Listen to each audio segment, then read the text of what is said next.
સુરેન્દ્રનગરમાં જાહેરમાં ગાંજાનું વેચાણ થતું હોવાનો એક વિડીયો અત્યારે વાયરલ થઈ રહ્યો છે। બસ સ્ટેન્ડ પાછળના જે વિસ્તાર છે ત્યાં ગાંજાનું વેચાણ થઈ રહ્યું હતું। દારૂ સહિત નશીલા પદાર્થોનું પણ વેચાણ થતું હોવાની ફરિયાદો ઊભી થઈ રહી છે। Viral video B division police વિસ્તારનો હોવાની પણ અત્યારે ચર્ચાઓ છે તે જોવા મળી રહી છે અને આ વિડીયો અત્યારે વાયરલ થતા પોલીસની કામગીરી સામે પણ અનેક સવાલો ઉભા થયા છે।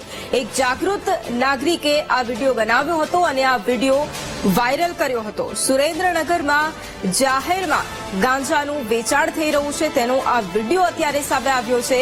બસ સ્ટેન્ડ પાછળના વિસ્તારમાં ગાંજાનું વેચાણ થતું હતું તેનું આ વિડીયો છે।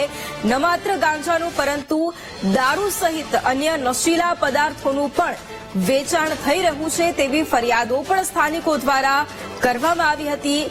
જે આ વાયરલ વિડીયો છે તે બી ડિવિઝન પોલીસ વિસ્તારનો હોવાની પણ ચર્ચા છે।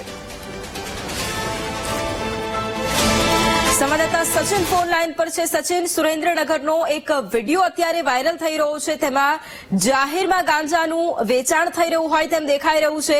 ન માત્ર ગાંજાનું પરંતુ લોકોને એ પણ આક્ષેપ છે કે અહીંયા દારૂ સહિત અન્ય નશીલા પદાર્થોનું પણ વેચાણ થાય છે। આ અંગે શું વધુ માહિતી?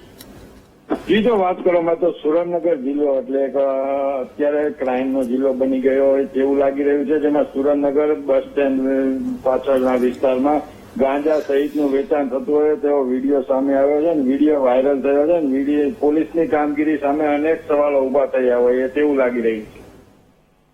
બિલકુલ, આભાર સચિન તમામ જાણકારી માટે।